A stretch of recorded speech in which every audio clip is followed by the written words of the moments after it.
What's up, everybody? My name is Josh LaFleur from Late Start Piano. Today, as the title implies, I'm going to be giving you the top 3 reasons as to why you are not improving at the piano, and I'm also going to give you the fixes for each of those 3 points. This is specifically for the adult beginner piano player. You don't have any prior experience, you've never played before. I find that if you are one of these people, an adult who's learning the piano for the first time, it can be a little bit more difficult to make progress. And if you don't have a teacher, then it's tough to figure out what you're doing that is incorrect. And it's tough to get better if you don't know that needs to be fixed. Okay. So with all that said, let's just get into these 3 points. Point number 1 as to why you're not improving is you are not consistent. So from this whole video, if you just take this 1 point, if you stop watching from here and you actually become consistent with your practice schedule, I promise you're going to start to improve no matter what. Just with this 1 point. If you are just consistent with your practice routine and consistent with what you are working on, you are going to improve. It doesn't even really matter if you're practicing with bad technique, if you are going too fast, if you're going too slow when you're practicing. As long as your hands are physically on the piano, you're sitting down and you're playing notes, you're going to get better. That's just the way it works. So this is by far the number 1 most important point, and by far the number 1 reason that you don't improve at the piano is because you're not consistent. You will practice for 3 hours one day, and then you won't touch the piano again for 4 days, and then you'll practice for 3 hours or 2 hours, and then you won't touch it again for 2 days, and you'll practice for 30 minutes. Okay? That's not what you want to do, especially if you're brand new. You want to be consistent. I said this before, but you at least want to practice 4 days a week. We'll say 30 minutes or 20 minutes a day at a minimum, 20 minutes, 4 days a week. That is probably the least amount of repetitions that you can put in to see noticeable improvement. Okay, let's say within 30 days. So as long as you practice for 4 days a week, at least 20 minutes a day, that's when you'll start to see some noticeable improvement within a month and so forth after that. If you're only practicing 3 days a week, if you're only practicing for 10 minutes, 4 days a week, it's very tough to actually see improvement. So set that for a goal for yourself, at least 20 minutes a day, 4 days a week. Ideally, you would want to do 6 or 7 days a week. You can keep it at 20 minutes, but the point is to be consistent. So whatever thing you pick, whatever schedule you pick, be consistent with that and get to it. So that's fix number 1, or that's problem number 1, I should say, is you're not consistent. Problem number 2 is when you do sit down to practice, you're practicing the wrong notes. Okay. So you'll sit down, you will start at the beginning of the piece, you'll play the first 2 measures, you'll make 3 different mistakes, and then you'll keep going. You try to take too large of a chunk all at once, and you try to play other parts of songs before you fully learn the beginning. And what happens is these mistakes kind of compound onto one another. Okay. So basically, if you haven't learned the first piece, the first half of it, and then you try to start learning the second half of it, your mistakes end up compounding because maybe you're using the wrong fingers. So now your hand is out of alignment. You start hitting the wrong notes. Now you're building muscle memory, and you're taking that bad muscle memory and you're taking it towards the second piece that you're learning.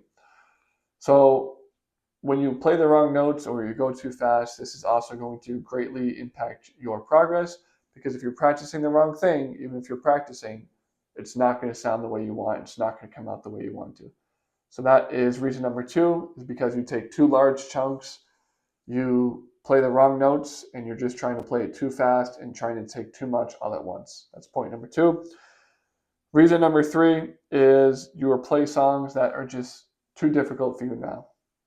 So this is point number 3 as to why you're not improving, is you're trying to play songs that are just too far out of reach for you right now. And that's okay. If you're ambitious, I love it. If you want to play some classical music for release, some Liszt, whatever, Mozart, if that's your goal. If you want to play some really popular modern songs like pop and rock and roll songs, that's great too. But you have to take it kind of in moderation. If you're brand new at the piano, you probably shouldn't be playing a legitimate Beethoven piece, unless it's an easier version you found online. You probably shouldn't be playing something like Bohemian Rhapsody or River Flows in You or For Elise, again, anything like that, because it's too much. It's too much right now. And you're going to be wasting your time. It's going to take you a lot of time to practice those pieces to make any improvement at all when you're at that level. When you're playing way above your level, it takes way too long to make any improvement because you don't have the music theory yet, you don't have the body movement yet, you don't have the muscle memory, you don't have the relaxation in your hands and your wrists. You're probably super tense, right? There's a lot of things that you're just not ready for. You might have issues with the phrasing, with the counting of the notes as far as being in time. There's a lot that can go on. Maybe the key signature that song is in, you're not comfortable with. When you're practicing much more difficult songs, it's much more difficult to play or to make any kind of improvement, especially if you're brand new at the piano. And that is point number 3 as to why you're not improving. So to go over the fixes, this is what you need to do. Point number 1, to be consistent. How do you fix that? Is you be consistent. You set a schedule, like I said earlier, and you stick to it. Do at least 4 days a week, do at least 20 minutes a day. I would suggest with your consistency, you try to get your practice in early in the morning if possible. That way you're done for the day. That way if something else comes up, and let's say your kid is sick, your wife is sick, whatever it is, and that needs to take time away from practicing the piano, it's okay because you already did it in the morning. So you can check off the box and keep it going. Another way you can help stay consistent is you can basically get a calendar or some kind of checkbox method, and every day that you practice, check off a box. And what's going to happen is once you kind of get a string of these going, of these boxes that you're physically checking off, it's going to make you feel good. You're going to have that dopamine hit, and it's going to give you motivation to not miss a day because you're going to be wanting to check off that box, and you can have a physical representation of your consistency, and you can even hang it like above your piano, or maybe if you don't really go in the piano room a lot, maybe somewhere a little bit more high traffic, like the bathroom mirror, maybe the refrigerator door, maybe your front door, whatever it is, that you can see it every single day to help you stay consistent with your practice routine. You can do that. You can practice in the morning as well. And really, you just need to make it a non-negotiable. If you're serious about improving at the piano, you should be able to give 4 days a week, 20 minutes per day. I mean, that's nothing, right? It's a little bit over an hour. And if you don't have an hour within a 7-day period, unless you're Elon Musk or something, I don't know, or the president maybe, you should have an hour per week at least to practice. If you don't have an hour per week to practice, you need to make room for an hour. So I don't know if you're working 100 hours a week, if you are taking care of everybody's kid in the city that you live, whatever it is, you need to stop. If you're serious, you can find an hour of time, okay? Eliminate distractions, stop scrolling on social media so much, you'll have an hour right there. There you go, problem solved. The fix for the practicing the wrong notes is you want to practice the absolute accuracy method. I've talked about this before in another video, but basically the absolute accuracy method is exactly how it sounds. You want to practice as slowly as it takes to play the section perfectly with no wrong notes. Also, you want to break up the piece into small chunks. So if you want to break it up into phrases, you can. If you want to break it up into measures, you can do that. If you want to break it up into half measures, whatever you need to do to play it perfectly at whatever tempo. And I'm talking literally, very literally when I say this, perfectly with no wrong notes at all. And you can do this for 7 times in a row. I made a whole nother video talking about this, so I'm not going to go into crazy detail. But it's the absolute accuracy method. You want to try for a minimum of 7 times, maybe 8 times ideally. And you want to play a certain phrase or a certain passage perfectly 7 or 8 times in a row before you move on to the next piece. You're doing this to help you get that muscle memory in your hands. You want to teach your brain that this is the way you want to practice. This is the correct way so that your brain can memorize that. You don't want to be playing the same passage a different way 8 different times. If you play a passage or a phrase or a measure differently 8 different times, your brain is going to have a very hard time with understanding that, and that's why you're not improving. So if you play the same passage the same way every single time 8 times in a row, it can help your brain lock in and digest what it is that you want it to do.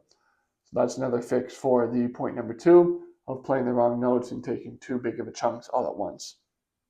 A fix for point number 3, as far as staying away from songs that are too difficult for you, is you can get a method book. If you don't have a method book, you should get one, definitely. Or ideally, you would want to work with a teacher. So a teacher can help you figure out songs that are best for you at your skill level. They can give you the most amount of feedback all at once. They can help you with your phrasing, like I mentioned before, your rhythm, which a lot of beginner piano players struggle with, is phrasing and rhythm, and the counting piece, especially if you're brand new, you don't know how to read music. That's probably something that you struggle with, I'm 99% sure.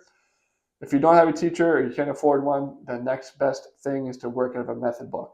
Method books already have the structure outlined for you, and they'll teach you how to read music, they'll teach you how to do the counting, and they will systematically go up in difficulty from song to song so that you are playing songs that are appropriate for your level and you're not wasting your time trying songs that are way too difficult for you.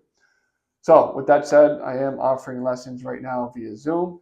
If you are interested, you can shoot me an email. It's latestartpiano@gmail.com. I also have a free PDF on my website, latestartpiano.com.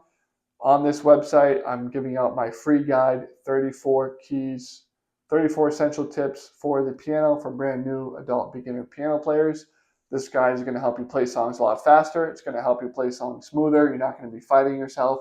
It's going to be giving you practice strategies. It's going to talk about music theory. And if you're brand new, at the end of it, we're going to teach you how to play your very first song. So you can get that free guide again on my website, latestartpiano.com. All you have to do is click on that big bright purple button on that page, enter in your name, email address, and you'll have instant access to that guide. But that's all I have here today. If you have any questions, comments, let me know. Happy practicing. My name is Josh again with Late Start Piano.